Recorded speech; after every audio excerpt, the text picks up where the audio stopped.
Naum, que vivia em Elcós, recebeu numa visão esta mensagem acerca de Nínive.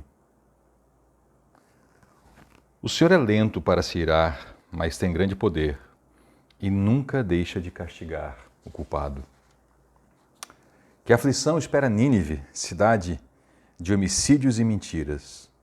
É cheia de riquezas tomadas à força, e nunca lhe faltam vítimas. Ouçam o estalo dos chicotes e o estrondo de rodas. Os cavalos vêm galopando e os carros de guerra sacodem sem parar. Vejam as espadas faiscantes e as lanças reluzentes quando passa a cavalaria. Há incontáveis mortos, monte de cadáveres. Os corpos são tantos que os vivos neles tropeçam. Tudo isso porque Nínive, prostituta bela, dona de encantamentos mortais, seduziu as nações com sua beleza, ensinou a elas sua magia e enfeitiçou gente de toda parte. Sou seu inimigo, diz o Senhor dos Exércitos. Essas palavras que agora eu li para você são trechos da profecia de Naum, nós encontramos no Antigo Testamento, no livro do profeta Naum. Naum é um homem sobre quem nós não sabemos muita coisa. Ele é um daqueles profetas sem biografia. Sabemos que ele era de Elcós, mas não sabemos nem mesmo onde ficava Elcós. Se era uma vila em Israel ou se já era uma cidade, um lugar em outro país. Se ele era talvez um daqueles que foi exilado, levado para fora dessa terra, nós não sabemos. Nós sabemos a época. Ele profetizou mais de 100 anos depois de Jonas. Jonas foi em 700 e tanto antes de Cristo e uns 120 anos depois, então, nós temos Naum. Isso é muito importante, essa informação. Guarde porque eu já volto para ela. Você vai entender a conexão muito interessante que existe entre a profecia de Jonas e a profecia de Naum. E também a carta de Paulo aos Romanos. Mas vamos lá. Nós lemos um profeta que tem palavras bastante duras. Muita gente não gosta de ler esses profetas do Antigo Testamento. Alguns até acreditam que esses livros não têm nada a ver com Jesus Cristo.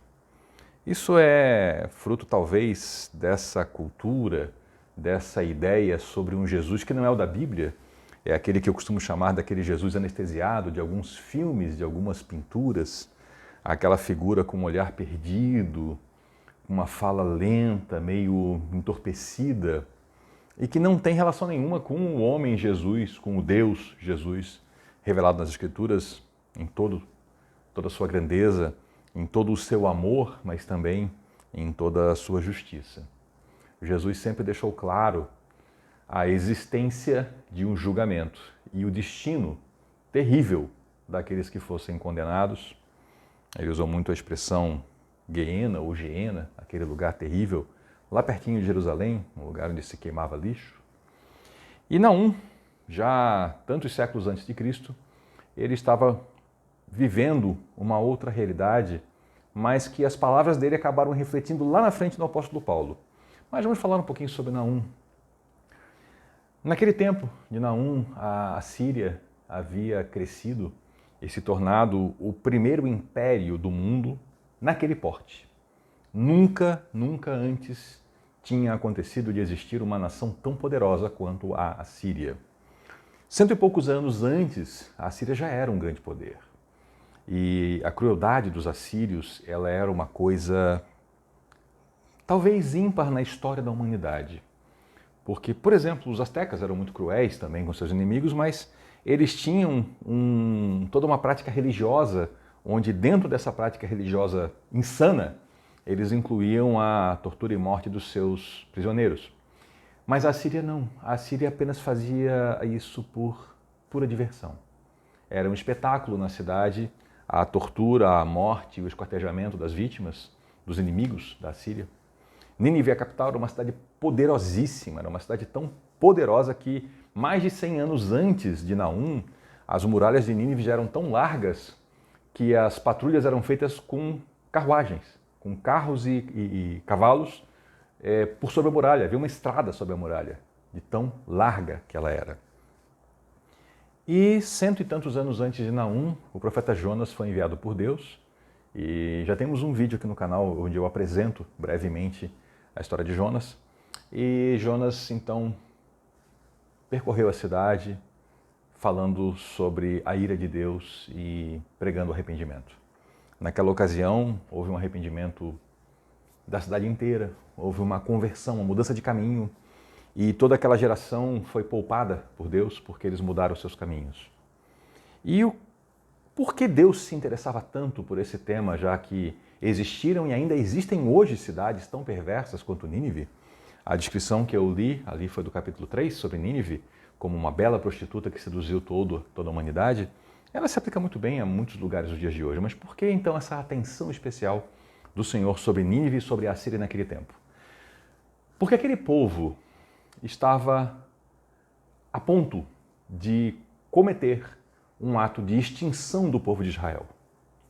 E isso, obviamente, refletiria nos planos de Deus para a vinda do Messias no povo de Israel. E o Senhor Deus deu ao povo da Síria, ao povo de Nínive, a chance do arrependimento, que eles agarraram com todas as forças. Só que aquela geração passou, a geração de Jonas. E vieram outras gerações. E a geração da época de Naum também recebe uma profecia de destruição, diferente de Jonas, que foi lá mesmo em Nínive pregar. Naum não temos registro disso, que ele foi pessoalmente até lá. Mas o caso é que o povo da Síria não se arrependeu e essa nação foi apagada do mapa. Não confunda com Síria, que tem até hoje um país com esse nome. Eu falo de Assíria, uma outra nação, um outro país, uma outra história. Foram apagados da história. Na sua tentativa de destruir o povo de Israel, eles acabaram dominados e completamente apagados por uma outra nação, por um outro império mais forte que surgiu depois, que vai ser assunto ainda para quando eu apresentar para você o livro do profeta Daniel. Mas Naum, então, ele faz uma descrição também de Deus, que muita gente não consegue engolir. Normalmente pessoas que não leem a Bíblia, que não leem sobre Jesus. Porque Naum fala em um Deus que ele prolonga a sua misericórdia, que ele alarga o tempo de espera pelo arrependimento. Mas ele não deixa sem punição aquele que não se arrepende. Ele um dia vem com a sua ira. Você lembra muito algumas coisas que o apóstolo Paulo escreve na carta aos Romanos? Se você tem curiosidade, leia o capítulo 2 de Romanos. Mas leia também as cartas do apóstolo Pedro, onde você vai ver que Deus, nos dias de hoje que nós estamos vivendo, Deus está prolongando a sua misericórdia, como ele prolongou ainda nos dias de Naum sobre a Síria. Ele prolonga a sua misericórdia sobre toda a terra, esperando o arrependimento dos seres humanos. Deus é imensamente bondoso, mas há um fim. Existe um final para todas as coisas, existe um final para a história. E há juízo, sim. Naum apresenta isso muito claramente. Para a Síria, para o povo de Nínive, foi o fim do mundo que eles conheciam. Foi o que muitas pessoas hoje chamam, usando até errado a palavra, né? Foi o apocalipse da Síria. É errado a palavra porque nós já sabemos aqui, eu já apresentei para você que a palavra apocalipse quer dizer revelação, né? Revelação em grego. Então o livro lá, o último livro da Bíblia, não é o livro da destruição, é o livro da revelação. Mas foi o fim da Síria. E é interessante nós observarmos isso, a profecia de Naum, uma profecia tão dura.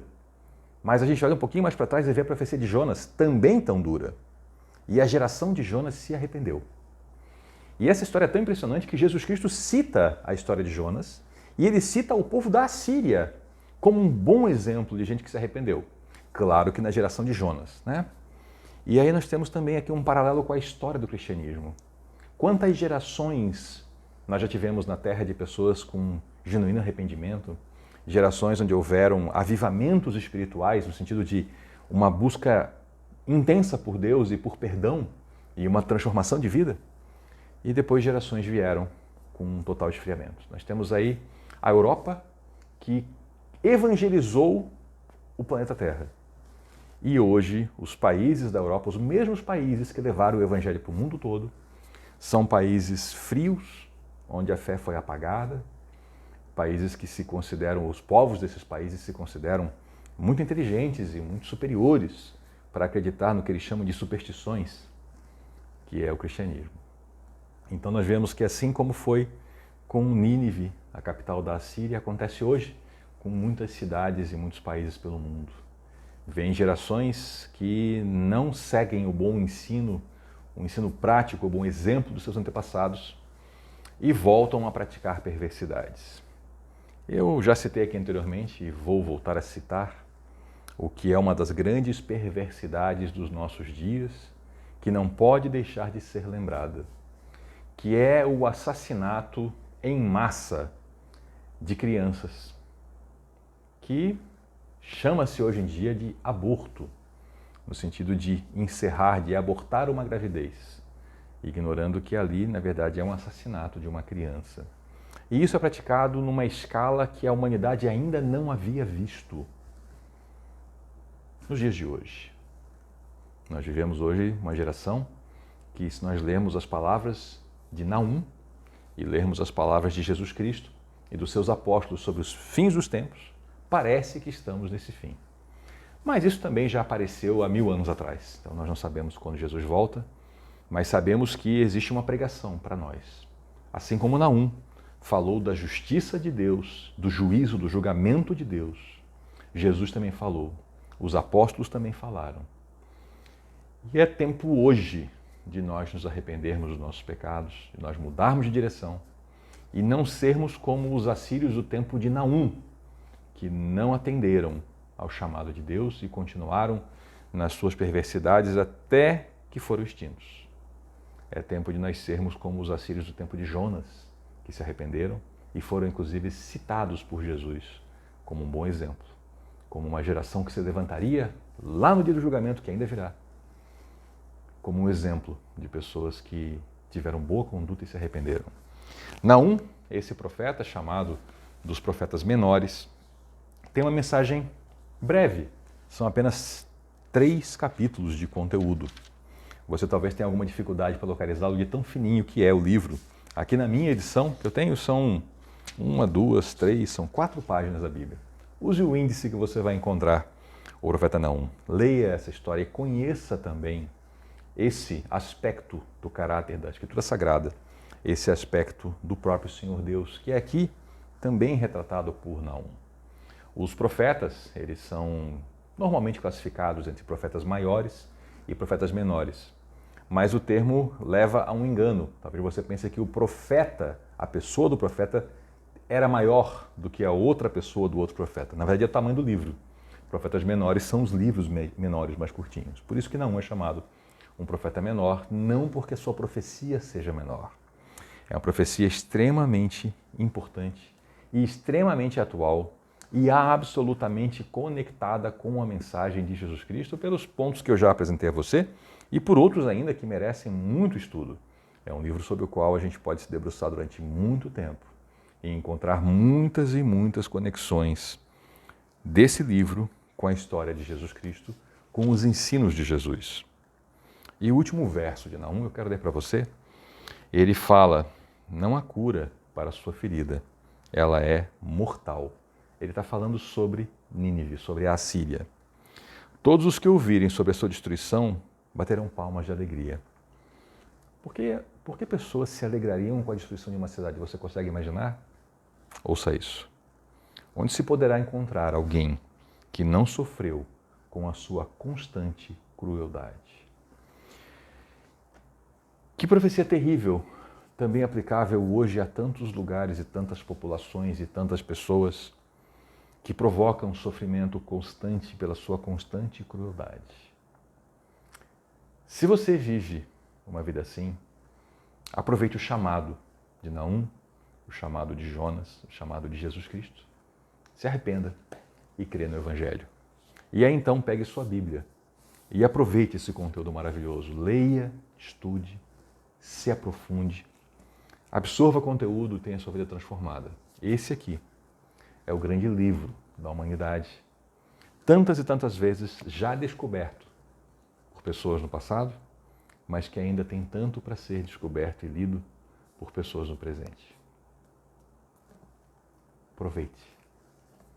Isso aqui custou muito caro para chegar aos dias de hoje. Muita gente deu seu tempo e suas vidas para que eu e você possamos hoje ter, em um volume, as Escrituras Sagradas completas. Aproveite, não faça pouco caso, se arrependa, crê no Evangelho e leia a sua Bíblia.